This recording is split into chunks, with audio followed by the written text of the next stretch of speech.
Welcome to Mornings on Main Street. I'm your host, Stephanie Miller. Today we're talking survival kits and first aid with founder and owner of Survive 72 out of Paris, Tennessee. Tim Hardy has lots of information for us today. Stick with us. But first, let's get a check of our headlines. According to a preliminary report from the Tennessee Highway Patrol, the driver of a 2000 Nissan Xterra SUV, who is yet to be identified, was traveling east on 21st Avenue in Springfield when it failed to yield at the stop sign. The SUV struck this motorcyclist who died from his injuries. Police continue to search for the driver of the Nissan as charges remain pending. The Clarksville-Montgomery County Board of Education recently voted against a resolution defending undocumented students. CMCSS's board member Carol Berry submitted a resolution stating the opposition to a state of Tennessee bill that could potentially allow schools to deny enrollment for undocumented students. Berry said all children should have the right to get a free and equitable public education. School board member Aaron Mayberry, who also serves as a Tennessee state representative, said the issue should remain at the state level and it was not a school district issue. More on this story and reaction from the meeting can be found at Main Street, Clarksville. Have you met the psychotic physician who goes by the name Dr. Gangrene? Dr. Gangrene's Sanitarium is broadcast at 9 p.m. Saturdays on the Nashville Education, Community, and Arts Television via Comcast Channel 9 in Davidson County.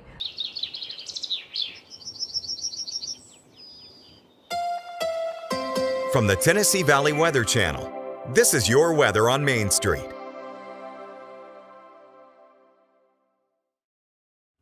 Boy, unsettled sure is the story here as we head through the next couple of hours. We saw that rain move through last night, and as we're heading into work this morning, pretty dreary out there. And then today is just kind of a Monday blues type day. Isolated showers lingering, overcast skies and 50s.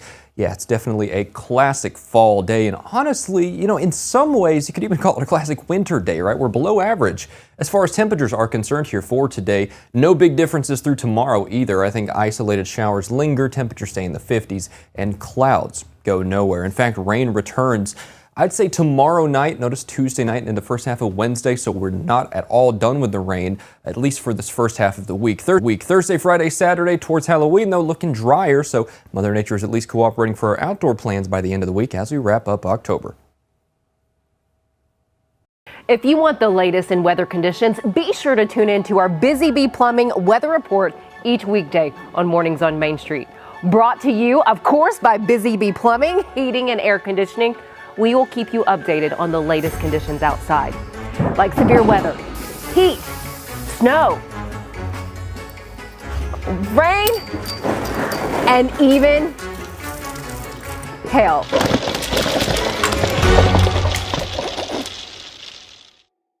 This holiday season, the largest lantern festival in the country returns to Nashville Zoo. Experience more than 1,000 all-new handcrafted lanterns, towering creatures, magical worlds, and a North Pole village. At the center of it all, the Smashville Ice Rink. Welcome back to Zoolumination at Nashville Zoo. Bigger, brighter, and better than ever. He shoots, and he scores!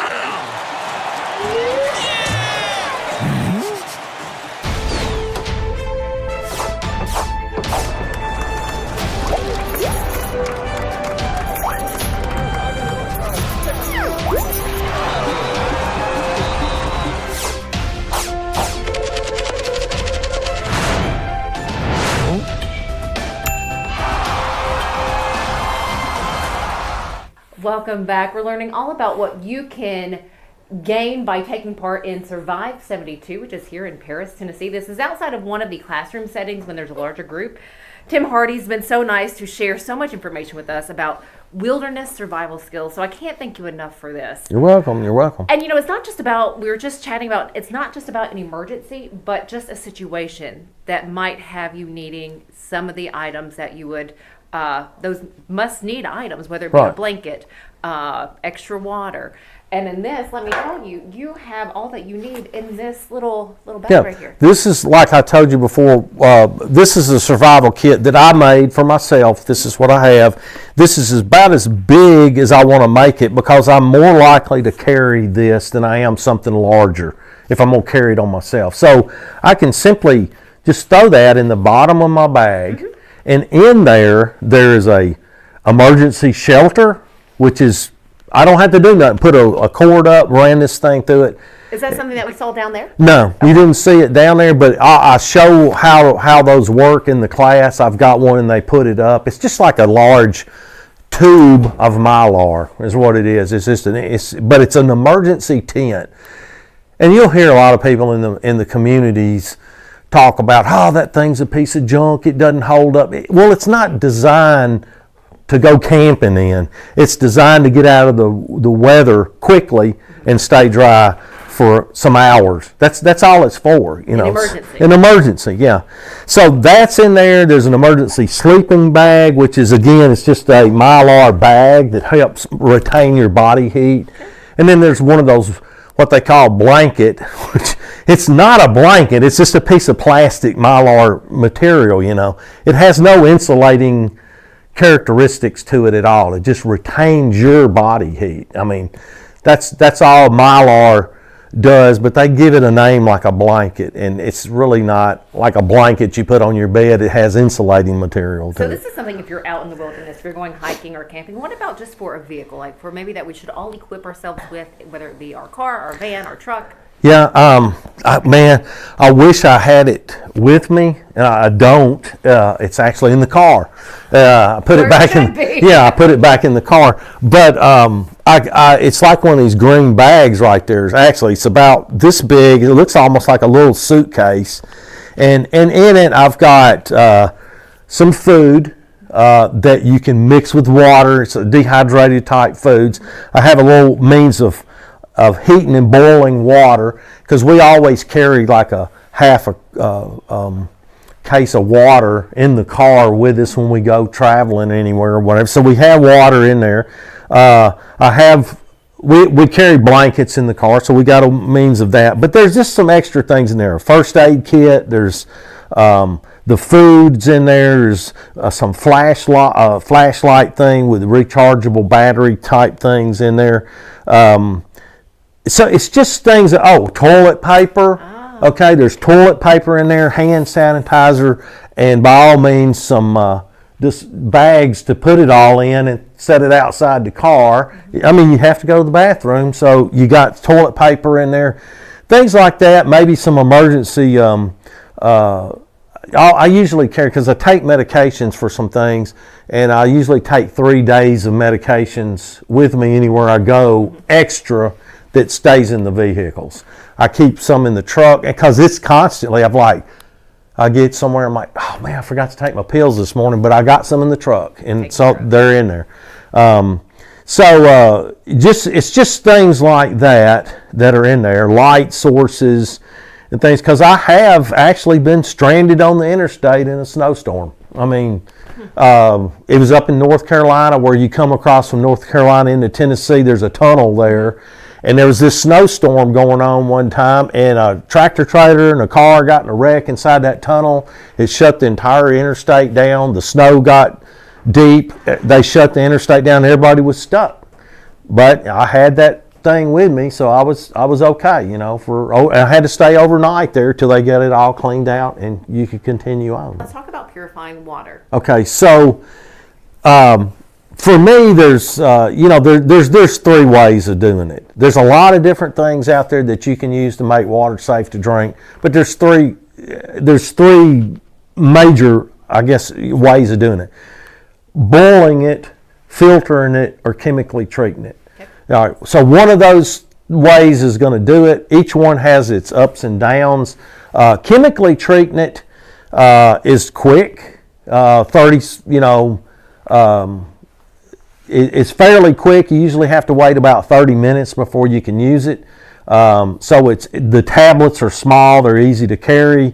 You can do it quickly, but there's one thing about the chemical treatment: it doesn't filter out particles unless you run it through some kind of like a cloth filter or something. You can get some big particles out, but it doesn't remove like heavy metals or something like that in water, which you don't normally have an issue with that out in the wilderness or something. Is heavy metals. You would find more of that stuff around industrial areas or cities or things like that. Point on first aid kits: survival kit, first aid kit. Two different things. Two different things, okay? Your survival kit is an emergency kit you have to break into in an emergency. A first aid kit is something that you may have to use at any time, and you may not be lost or anything. You just need to have a first aid kit. And like a cut, bug bite.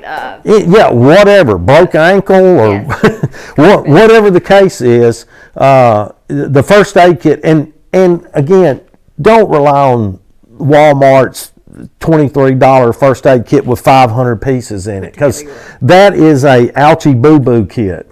Put together a good first aid kit that can do major things. This metal container you see right here is what is inside here, with other things as well. But in this box, you see, it's got room, and there's like, in this bag here is the emergency tent, there's an emergency poncho, there's an emergency sleeping bag, and emergency blanket.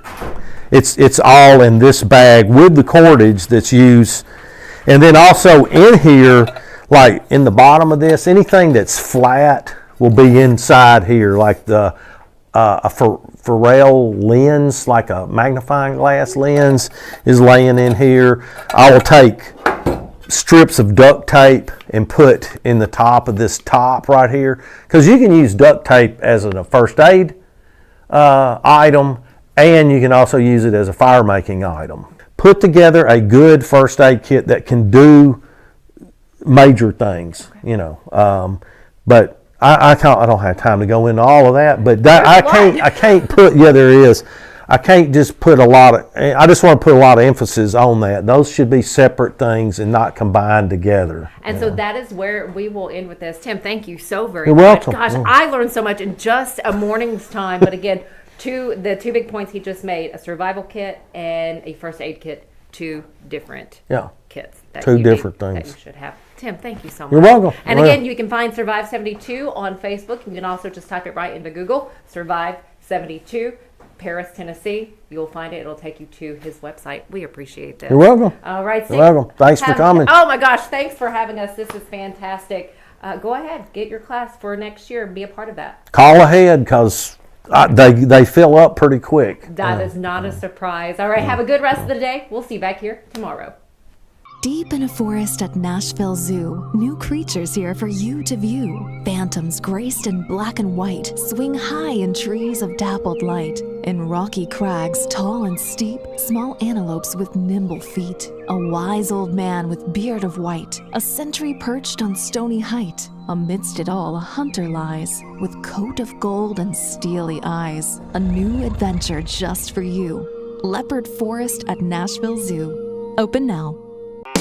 Busy bee, yeah, busy bee. If you need Hold on, y'all, hold on. I need to make a call.